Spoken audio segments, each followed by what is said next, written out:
Welcome to Detroit's Darkest Times. Go ahead and smash the big three. Share. If you want to support the channel, cash out, money sign, FC313, PayPal, DDT313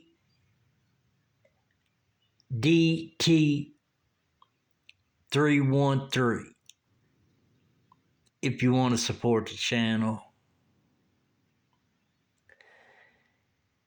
And today we're going to get into some stories that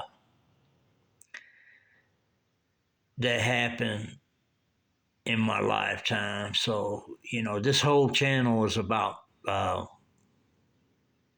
my life story. And this story starts in the country. And I'm living there.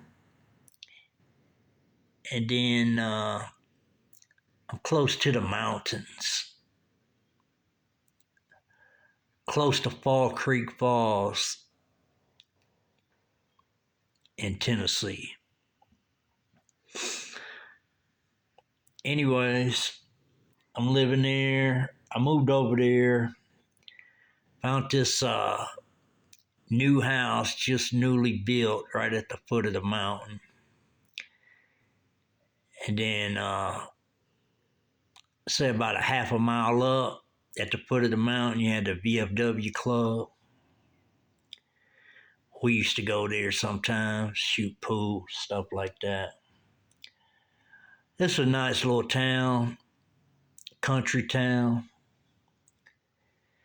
Then they had a store across the street from my house. And it was, the name of it was Nyla's Store. So at this time, I'm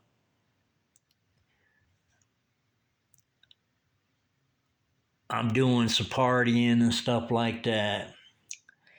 And so I go to that store quite often to get, party goods and stuff like that.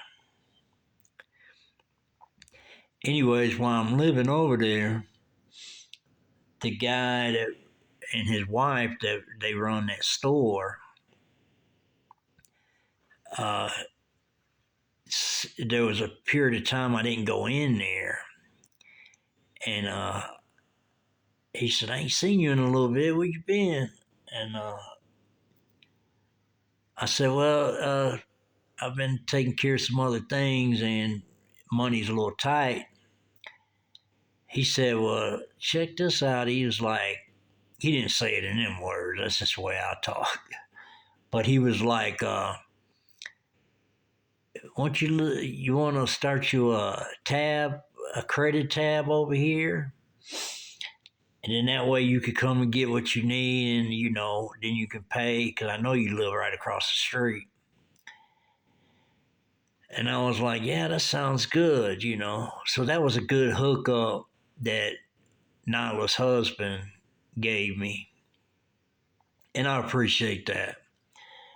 Because actually he got more business by doing that, And people in them days that gave credit to people that they trust and that know that would pay the bill. I mean, you can't trust anybody like that, but there's certain individuals, real dudes and real women, you can give them credit because they will pay you. But anyways, he gives me credit and stuff like that, so I'm in there more than normal, and there's really he don't have no limit on the credit over there. So I'm living over there and stuff like that, and I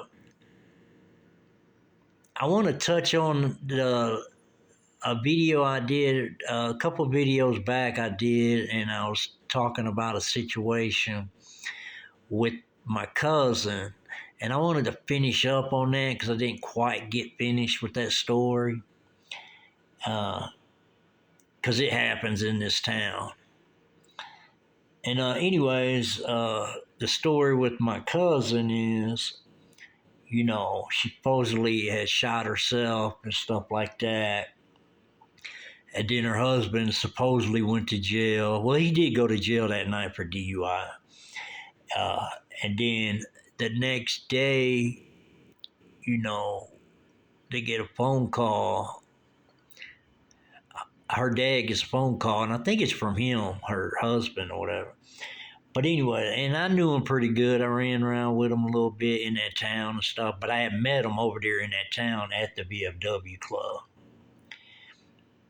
But anyways, me and him and my cousin, which he was just dating at the time, this is before they got married. We used to ride around in, he had a pickup truck and we'd get some beer and stuff like that. And he'd just ride around in town, And then he stopped and pulled up by this police car and started talking to this police officer. And, they chatted for a little bit. And he was like, just keep your drinks down, So he chats for a little bit, then he leaves. Then I was like, you know that dude? And he was like, yeah, that's my brother. And I was like, oh, really? I was tripping out that he had a brother that worked for the police department. But anyways, his brother was, on the law-abiding side, and he was law-abiding, but he just drinked and stuff, So I guess he just took a different road than his brother did. Anyways, and he was a good guy, But the reason I'm getting into the story is because after they had got married, and they've been married for a while and stuff, and they had a few issues while they were married, like, just regular marriage stuff that a lot of marriages have, a lot of stuff happens in marriages. But, it takes two people to keep a marriage together anyway, regardless of what's going on. Anyway, so she supposedly shoots herself. He calls her dad. Me and her dad are real tight, even though he's actually my dad's first cousin. But he just, over the years, he's known me ever since I was a little kid. So over the years, we just became pretty close, and he just became a friend and a family member to me. Because, when I got older, me and him ran around together some, and hung out together. And I used to, he was disabled. He really couldn't do very much like he used to do because he was an older gentleman. So I used to, go cut his grass and stuff like that for him. And he'd pay me and stuff like that. But I used to do things that he wasn't able to do. And also for his mom. And but anyways, he gets the phone call. Then he calls me and tells me that what happened. And I'm in shock because I'm real close to, it's my cousin, it's his daughter. And we're close. And we actually, kind of grew up together and stuff. But anyways, he tells me what happened. He say he needs to go over there in that town to find out what happened because he's in a different town. And so anyways, he says, I need you to come unload this gravel out of the truck and put in my driveway. And then I'm going to shoot over there because I got to find out everything's going on. But anyways, he tells me after the fact, and after we did 2 funerals in 2 different towns. And but anyways, after that happened, they was doing an autopsy to see what was going on, and then something he just felt like, because he talked to me about it, and me and him would hang out and be in the car and ride, and he liked to ride around and stuff, especially when he got kind of disabled. We couldn't do no heavy lifting or anything like that.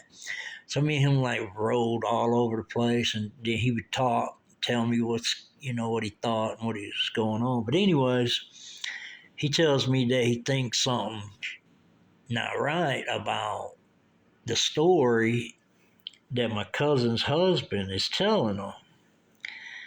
And I was like, what are you talking about? And he was like, well, he told me that he got put in jail, and me and him's talking. I'm telling things, because we're trying to figure out, did she really shoot herself or did something else happen? And so me and him's talking, and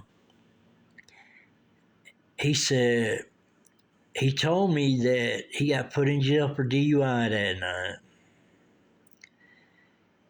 And he knew himself too, because he's been over there in that town too. He knew that her husband, used to drive around all the time and have a beer and stuff like that, and be drinking and stuff like that.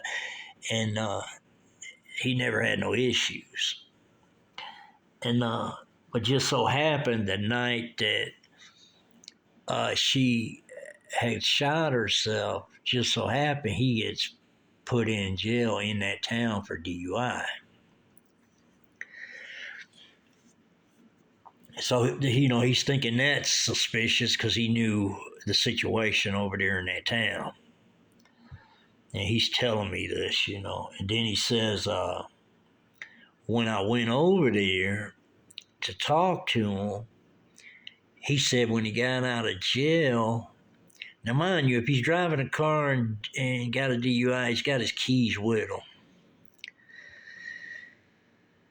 But anyways, and this is what he's telling me. He said, I don't see how, when he got out of jail, he said he had to kick the door in to get in the apartment because he didn't have his door key or something. Now, is it possible that he had his door key separate from his car keys? Maybe, and that's what her dad was telling me. He said, but the problem was when I got over there, I was looking at the door and stuff like that, and it didn't look like it's been kicked in. And, and he's not reporting none of this. He's just telling me, because he don't want to accuse somebody of something that he's totally wrong about. But these are just, when you lose your child and stuff, you're going to think all kind of stuff until you get to the bottom of it. But anyways, he tells me that, and then he says, and he's close with me, so he's talking straight, telling me straight up. And he told me, he said, if I find out he had anything to do with my daughter's death, I'm gonna shoot him. And I was like, man, you need to find out exactly what's going on before you think like that, because that's some serious stuff. And then he said, yeah, I'm going to wait till the autopsy comes back. And this man's passed away now, and but this is part of my story, so I'm just telling the story. And he said, yeah, I'm going to wait till the autopsy comes back, but if he comes back something different, that dude's through. And that guy never knew this, He never had wind of it, never knew about it or nothing. But the thing was, I told him, I said, man, that ain't no way to go. I said, I know that you're upset. I said, we're all, upset about the situation. I said, but man, you don't want to do that. And I said, you do that, you're going to end up in jail for the rest of your life. And then he was like, I don't care if I find out something different happened, and he's involved. He's involved in it. He's done. So and when he's telling me this,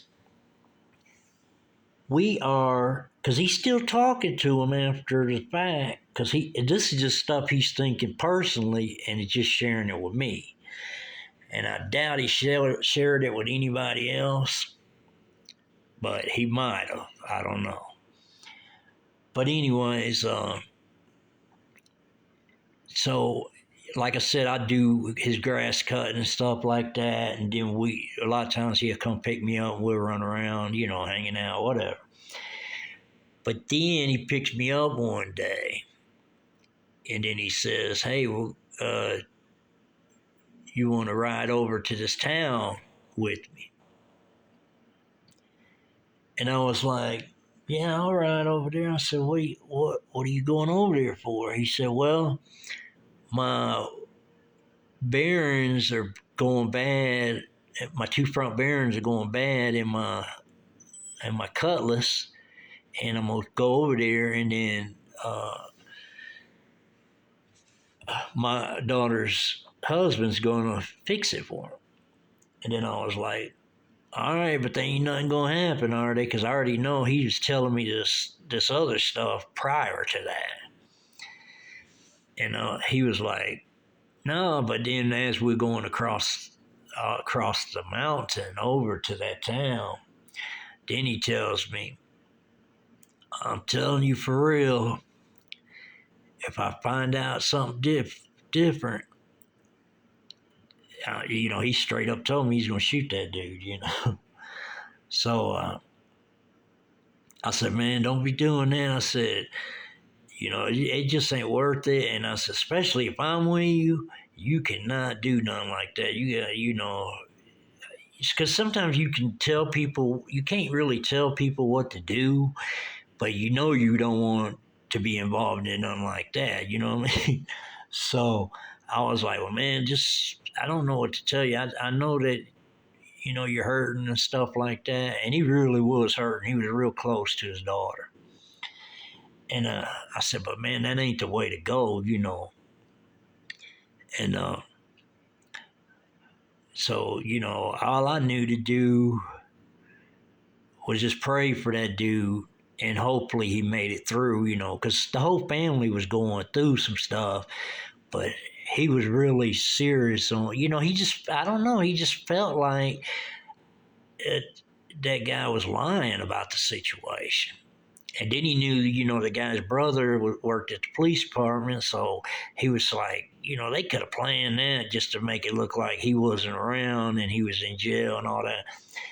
And I was like, yeah, that could have happened, but, when you talk about, something like that, you got to really make sure that you are right about what you're talking about. And like I said, it still ain't the way to go. I mean, but when somebody's lost their daughter and they think the guy's involved and stuff like that, you can say a bunch of stuff, but you can't stop somebody from doing something. You could talk to them and try to talk them out of it, but you just can't stop nobody, be honest with you. But the main thing I told him, I was like, all right, we're almost over here and I'm riding with you. And I said, don't do nothing while I'm over here, man, because I don't want to be involved in no stuff like that. And I said, you give me your word that you ain't going to do anything? And because he was ready, trust me. And he said, I give you my word, I won't do nothing. I'll just let him fix the car. And I said, you can't do anything anyways because you ain't got the autopsy back. But anyways, I don't want you doing nothing when I'm with you because I just ain't getting involved in nothing like that. Because I would have got out and walked home. And it was a long ways away, but I would have did that before I would have been involved in something like that. But anyways, luckily, we went over there and, we had coffee. He went out there to fix the car. Me and him stayed in the apartment. And, you know, and then we drank the coffee, he got the car fixed, and we left. But I was on edge the whole time I was over there because I didn't know if he was going to stick with his word or what. And that guy just don't know this, that's how her dad was feeling. Her dad liked him, when they got married and all that. Everybody liked him. He's a good dude. But this is just what her dad was thinking. He just felt like something else was going on. But anyways, later the autopsy come back, and it said that it was they ruled it a suicide. So then I was relieved because then I knew that even though I wasn't with her dad, that he wasn't going to carry this thing out, what he was talking about. And then sometimes people just say things like that when they're real mad and they really don't mean it. You know what I mean? But you just never know. In that kind of position right there, you just never know what might happen. But anyways, I was thankful that, it went the way it did. You know what I mean?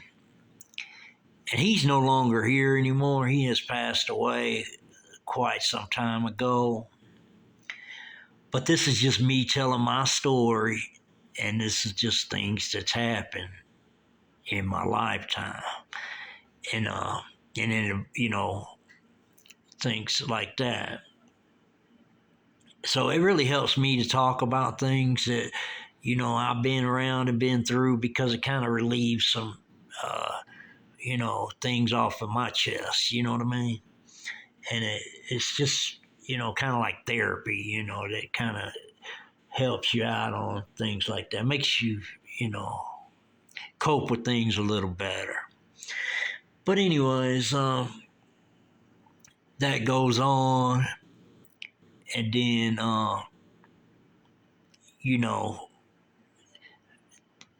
that don't never happen.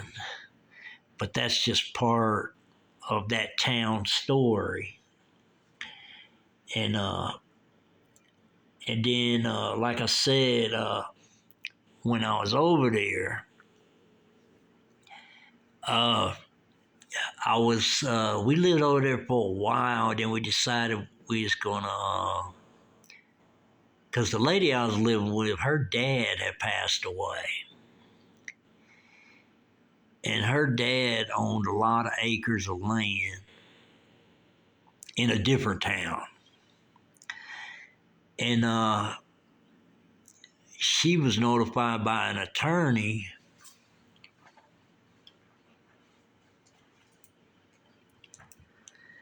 that they're going to auction her dad's property off,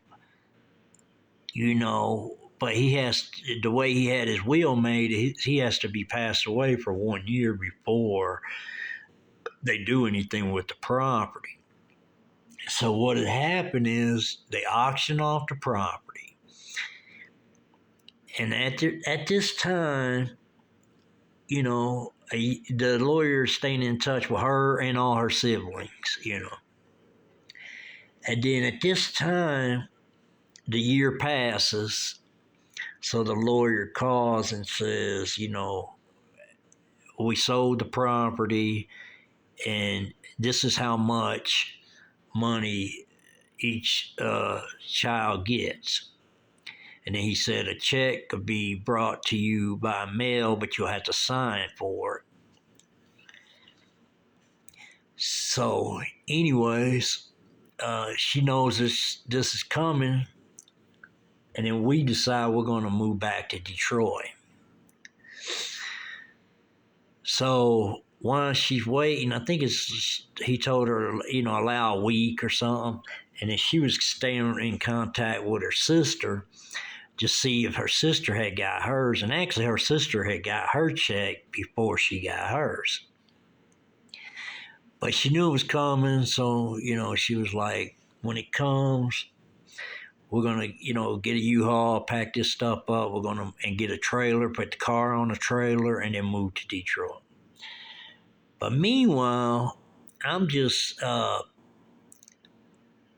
fiddling around, working here and there and stuff like that. And then somebody turns me on to, it might have been Nyla's husband, I'm not for sure. But it was somebody that turned me on to this retired FBI agent. And he was an older gentleman that lived in this town. And then he, because I was trying to gather up as much money as I could before I left. So, anyways, he comes and picks me up. I meet him and stuff. I don't know he's a retired FBI agent until me and him start talking. And then he tells me about it. But anyways, he's got this house. He just wants me to do yard work and stuff like that for him, and he's a good guy. And anyways, then there's another house across from his house, and it had an old lady there. Now, I don't know if this old lady was his friend or sister or something like that. I don't know. But anyways, what was tripped out, and I kind of understood it too, because he said he's a retired FBI agent. So when I was doing work and I had to use the bathroom, he went to talk to his neighbor. So it was an older lady that he knew, but I didn't know if they was related or not. And he told me, he said, when you got to use the restroom or whatever, you're going to go to her house, because he introduced me to her. And she's going to let you use the bathroom in there if you got to use the bathroom. And I understood it. I didn't say, hey, why can't I go in your house or anything like that? Because at this time, he's done told me that he's a retired FBI agent. So I guess he just didn't want no individuals in his house, which, I understood it, But anyways, I made some money with that guy. He was a good guy. And me and him ate a couple times at Nyla's, because they not only was at a beer store, they also make sandwiches, stuff like that. But anyways, so while we're there, while I'm working with him, he, obviously he's lived in that town for a long time. Because we got on the subject of, we're just talking about things in that town. I was trying to get a little educated on that town because I didn't really know very much about the town, but just since I lived over there. And he got on the subject. I think what we did, we went in Nyla's to eat lunch, and then another dude came in and then talked with them.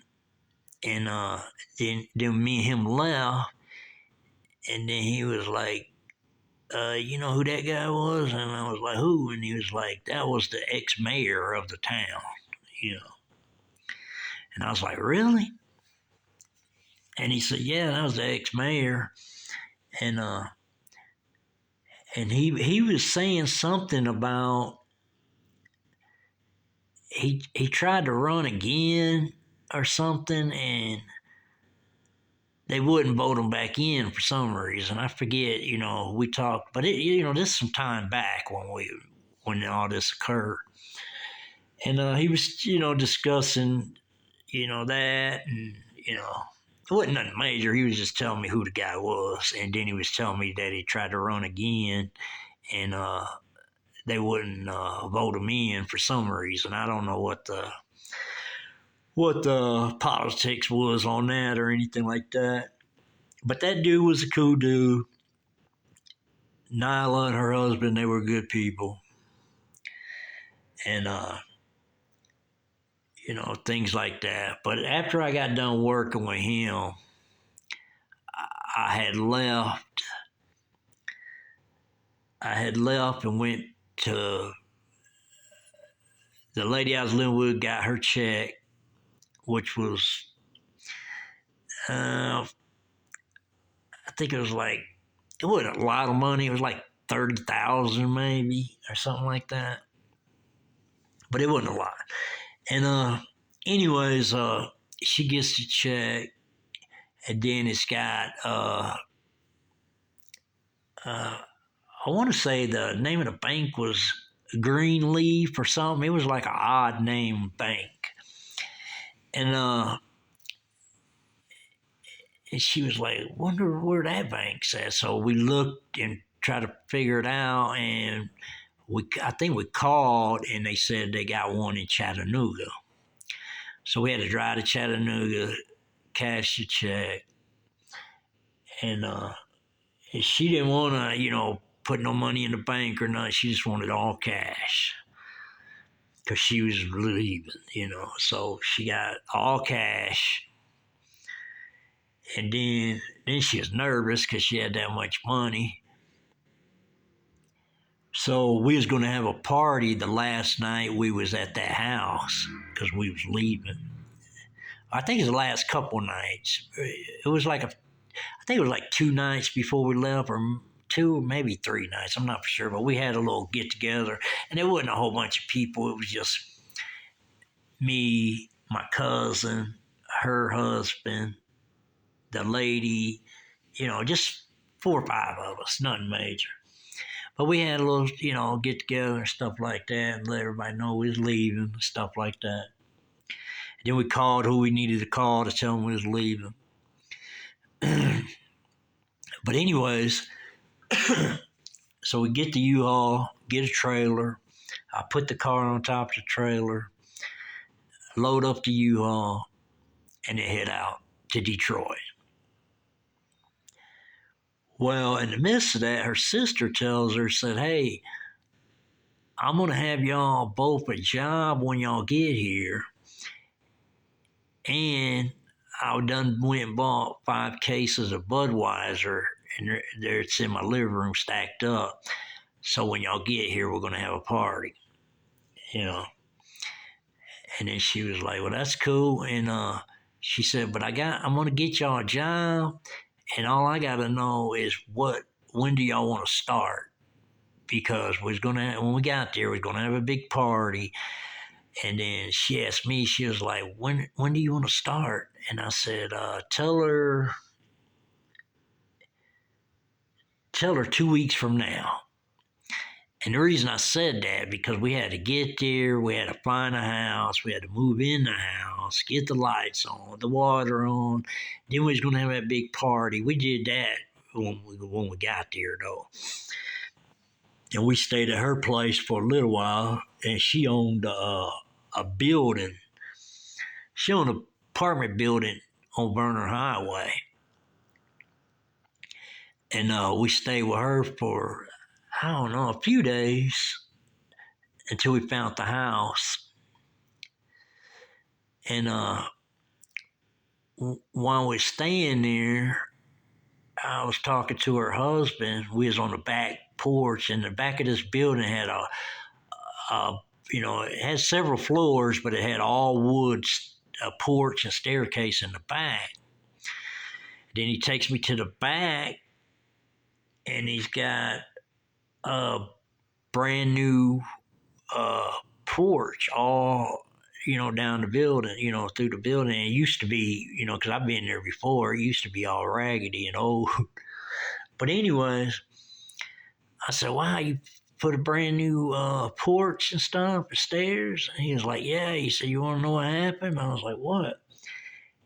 He said, one day, one of my tenants come knocking on my door. It was one morning.